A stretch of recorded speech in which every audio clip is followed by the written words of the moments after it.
Finland နိုင်ငံကသချင်းဆိုပြိုင်ပွဲမှာထူးခြားတဲ့အတန်ပါရမီကိုပြသနိုင်လို့ကမ္ဘာကျော်အဆိုတော်ဖြစ်တော်မဲ့ကရင်လူမျိုးကိုစောရှိန်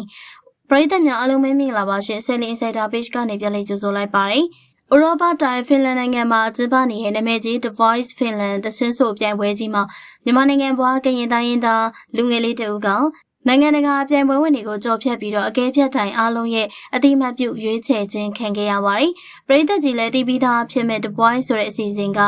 ကမ္ဘာတဝန်းမှာရှိတဲ့ဂီတဝါသနာရှင်လူငယ်တွေကိုစစ်မှန်တဲ့တီဆိုနိုင်စွမ်းတစ်ခုတည်းနဲ့တင်စင်တင်ပေးပြီးတော့ကမ္ဘာကျော်အဆိုတော်တွေအဖြစ်မွေးထုတ်ပေးနေတဲ့နိုင်ငံတကာအဆင့်မီအစီအစဉ်ကြီးတစ်ခုဖြစ်ပါတယ်။အခုဆိုရင်လည်းအနုပညာစံနှုန်းမြင့်မားလာတဲ့ဖင်လန်နိုင်ငံမှာ The Voice Finland အဖြစ်ကြီးကျယ်ခမ်းနားစွာနဲ့ကျင်းပပြုလုပ်နေတာဖြစ်ပါတယ်။ဒီပြိုင်ပွဲရဲ့အသက်သွေးကြောဖြစ်တဲ့ Blind Audition အကဲဖြတ်တိုင်တွေကပြိုင်ပွဲဝင်ကိုလှည့်မကြည့်ပဲအတန်သက်ကိုပဲနားထောင်ပြီးတော့ဆုံးဖြတ်ရတဲ့အဆင့်ကတကယ့်ကိုရင်ခုန်စရာကောင်းလှပါတယ်။ရုပ်ရည်သွင်းပြင်လူမျိုးဘာတစ်ခုမှမသိရပဲတီဆိုသူရဲ့အတန်ပါရမီတတ်နဲ့တာဆုံးဖြတ်ရတာဖြစ်လို့ဒီအစ်စ်မှာရွေးချယ်ခံရဖို့ဆိုတာတကယ်ကိုထူးချွန်မှသာရနိုင်မဲ့ခွင့်ရေးပါဒီလိုခက်ခဲလာတဲ့စမ်းသပ်မှုကြီးကိုအောင်မြင်စွာကျော်ဖြတ်နိုင်ခဲ့သူကတော့မြန်မာနိုင်ငံကကရင်တိုင်းရင်းသားညီကိုစောရှိန်မဲ့ဖြစ်ပါတယ်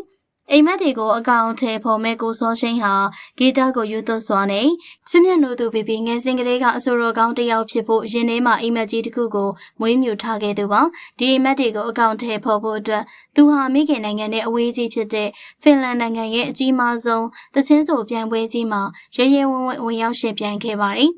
ဒေသခံနိုင်ငံသားပြန်ပွဲဝင်နေတောင်မှဒိုင်တွေရဲ့လှည့်ကြည့်ခြင်းကိုမခံရဘဲလှည့်ပြန်နေရတဲ့အချိန်မှာကိုစောရှိန်ကတော့ပါဝင်ရှင်ပြိုင်မှုဟာမြန်မာနိုင်ငံသားတွေအတွက်တကယ်ကိုရင်တမမနဲ့စောင့်ကြည့်ရမယ့်အခိုက်အတန့်တစ်ခုဖြစ်ခဲ့ပါတယ်။စင်မြင့်ထက်ကိုရောက်လာချိန်မှာတော့ကိုစောရှိန်ကနာမည်ကြီးအချစ်သချင်းတစ်ပုဒ်ဖြစ်တဲ့အထောက်ဆန်ဤရသချင်းကိုရွေးချယ်သည်ဆိုခဲ့ပါတယ်။သူသည်ဆိုလိုက်တဲ့ချိန်မှာပဲသချင်းရဲ့ဂီးအနေအမြင့်အတက်အကျအတန်ထွက်နဲ့အတန်နေအတန်ထားတုံးတွေကတိတ်ကိုပြည့်ပြည့်စုံလုံးနေခဲ့ပါတယ်။ဖင်လန်နိုင်ငံကနာမည်ကြီးနိုင်ငံကျော်အဆိုတော်တွေဖြစ်ကြတဲ့အကဲဖြတ်တိုင်းတွေကကိုစောရှိန်ရဲ့ဆွဲဆောင်မှုရှိလုံးနဲ့အတန်ပါရမီကြောင့်တချင်တဝက်လောက်မှတင်ခလုံးနှိပ်ပြီးတော့လှည့်ကြည့်ကရွေးချယ်ခဲ့ကြပါတယ်။အကဲဖြတ်တိုင်း၄ဦးစလုံးကအနေနဲ့လှည့်ကြည့်ပြီးတော့ကန်လှမ်းခဲ့တာဟာပြိုင်ပွဲမှာအမြင့်မားဆုံးတော့အတိမတ်ပြုမှုတစ်ခုပါ။ဒီလိုခန့်ထားတဲ့ရွေးချယ်မှုကြီးကြောင့်ကိုစောရှိန်က The Voice Finland ရဲ့နောက်ထပ်ပြိုင်ပွဲအဆင့်ကိုဆက်လက်ပြီးတော့ရှင်ပြိုင်ခွင့်ရရှိသွားပြီဖြစ်ပါတယ်။